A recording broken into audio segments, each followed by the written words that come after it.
We're in Saint-Malo, Brittany, France, and we're about to visit Bordier, a traditional maison du beurre or butter house. When you picture butter, you probably think of a yellow block in a plastic bag. Well, not here. Here, butter is done artisanally. Everything is churned, kneaded, and shaped by hand. And I can't wait to see that. Let's go. In February, we met with Geneviève Bordier, son and grandson of butter and cheese makers who brought back to France the 19th century technique of malaxage, using this big wooden wheel to knead the butter. To Geneviève, the malaxage is a more romantic way to make butter. Je suis toujours parti du principe que ce qui était le plus important, c'était les émotions. Après, on va essayer de voir comment on peut faire avec les émotions.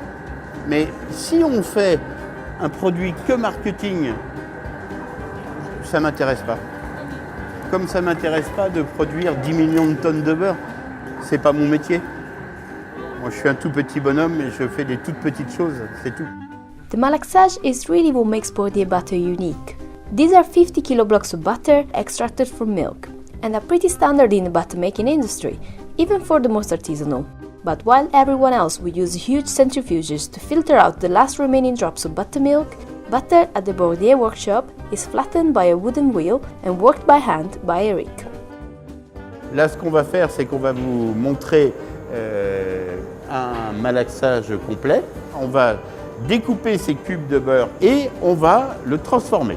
Voilà. Let's do it. Little by little, the malaxage is going to give butter a new life. Dating back to the late 19th century, this tool was first used to rework different butters. At Bordier, it also helps give butter the desired texture. C'est le plus mauvais moment de l'année pour le malaxage, puisque le beurre, la qualité de la texture du beurre, n'est que le résultat de ce que mangent les animaux.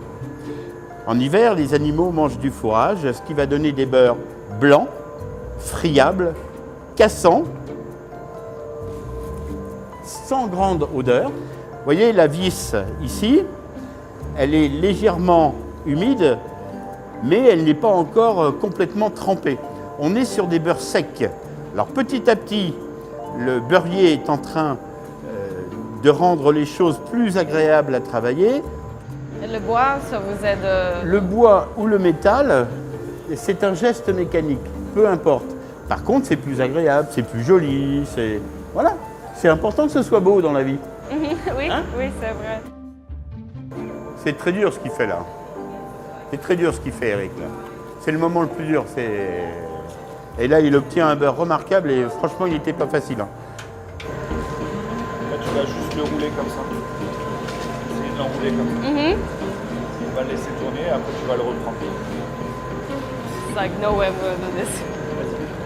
Comme ça? Tu le roules, ouais. Comme ça? Oh, wow, super heavy. D'accord. Les gants, ils sont trop grands. Let me just go this way, maybe. Tu lèves. Oh man, this is going super fast. Ouais.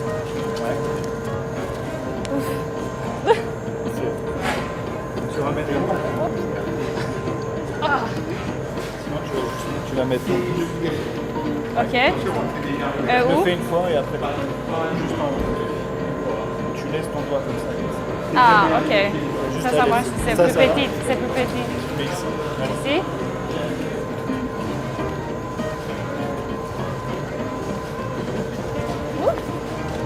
C'est bon. Yeah, when you see him doing that, it almost has like an harmony. It's not easy. Monsieur Bordier said this is 50 kilos of butter.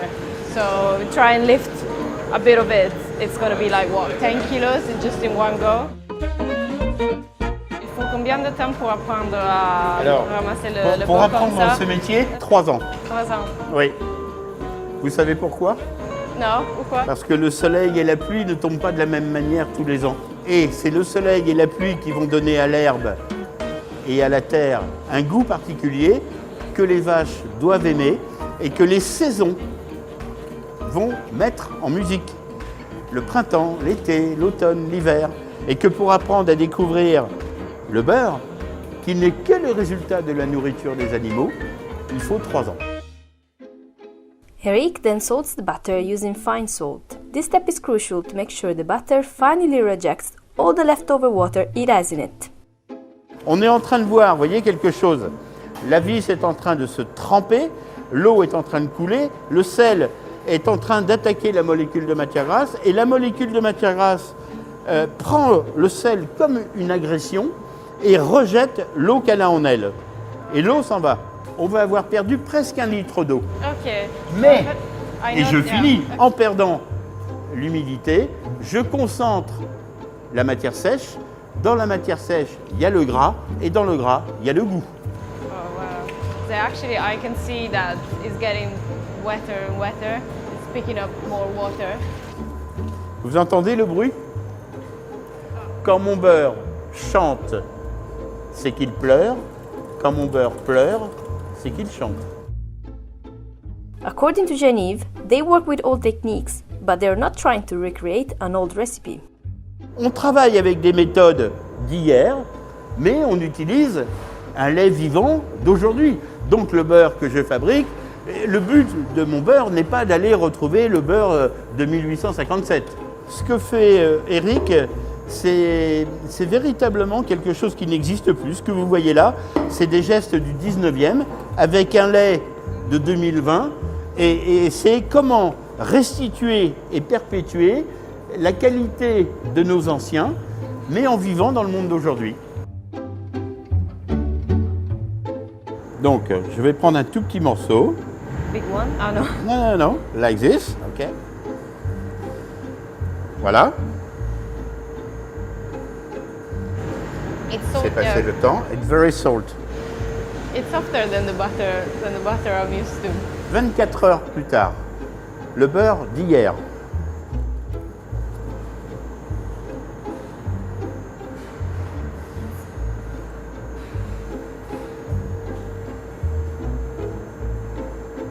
It's much sweeter this one. Le sel s'atténue, le sel ne disparaît pas, mais son intensité diminue.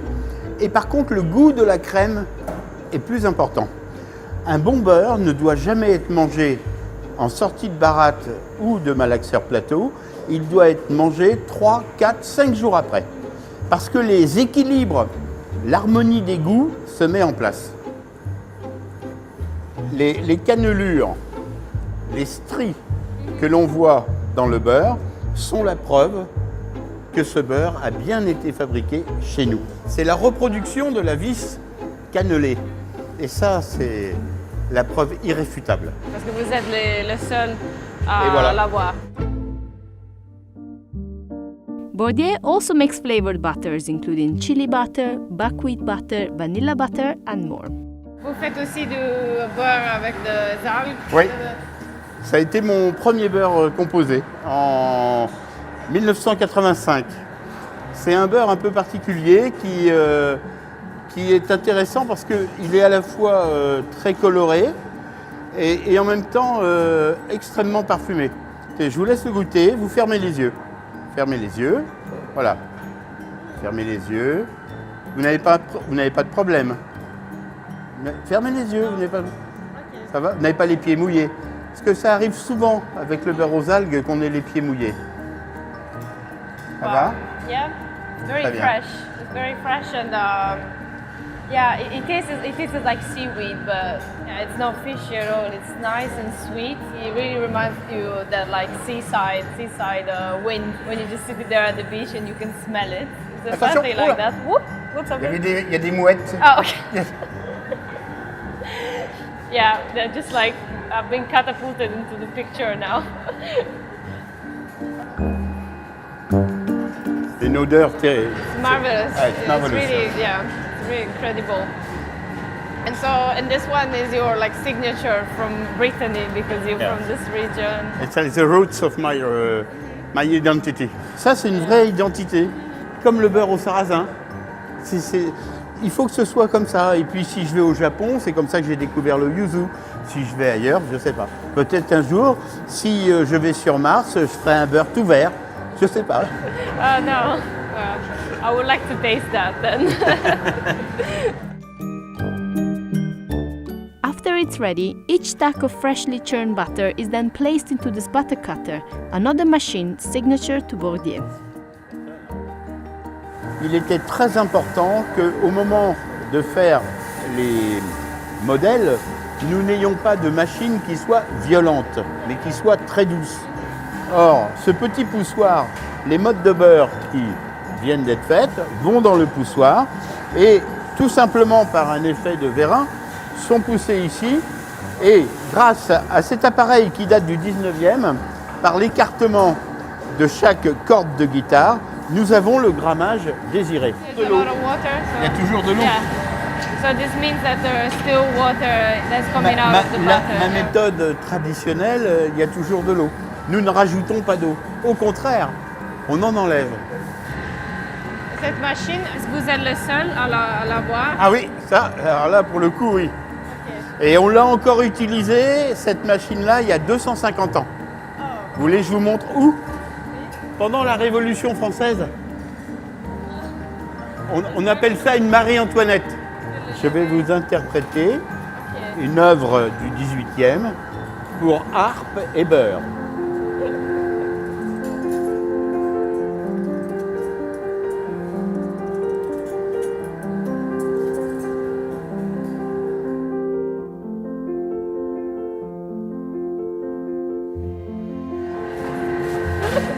Oh non.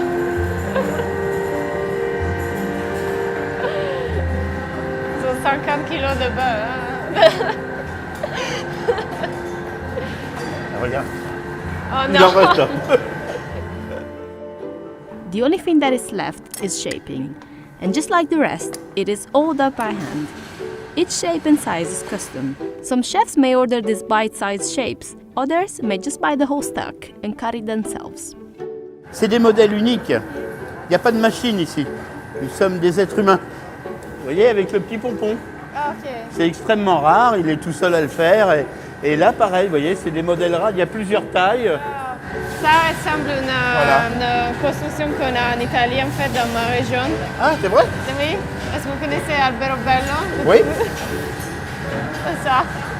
Est-ce qu'il y a une différence entre les objets qu'il utilise? Il peut y en avoir, oui. Je t'arrête. Déjà, il y a une partie striée, une partie lisse.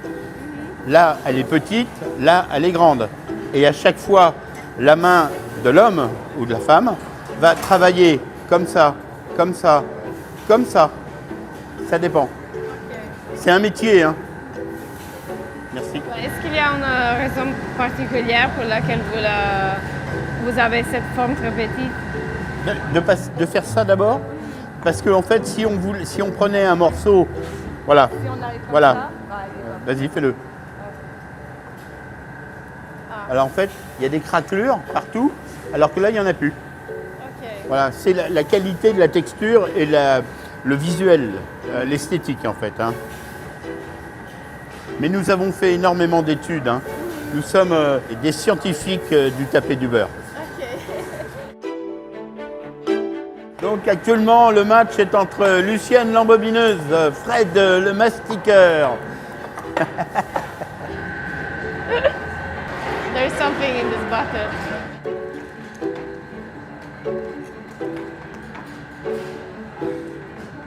Mon grand-père avait fait le même métier bien avant. Et j'avais toujours entendu dire que ce métier était difficile, compliqué, voilà. Mais j'ai un défaut. Je fais toujours le contraire de ce qu'on me dit. Et comme ça, je peux comprendre. Et en fait, je suis tombé amoureux. Aujourd'hui, il y a peut-être 2% de la production beurrière qui se fait en baratte. Tout le reste fait avec des butirateurs, des canons à beurre. Hein. Il faut nourrir le plus grand nombre. C'est très important. Hein. Mais je pense que, vous voyez, effectivement, si dans l'endroit où nous sommes, on remplaçait tous mes collaborateurs, tous mes compagnons par des machines, on irait beaucoup plus vite. On gagnerait certainement beaucoup plus d'argent. Mais il ne se passerait plus rien ici. Si j'ai fait ce métier, c'est aussi pour qu'il se passe quelque chose. S'il n'y a plus rien, ça ne m'intéresse pas. Amen. Non.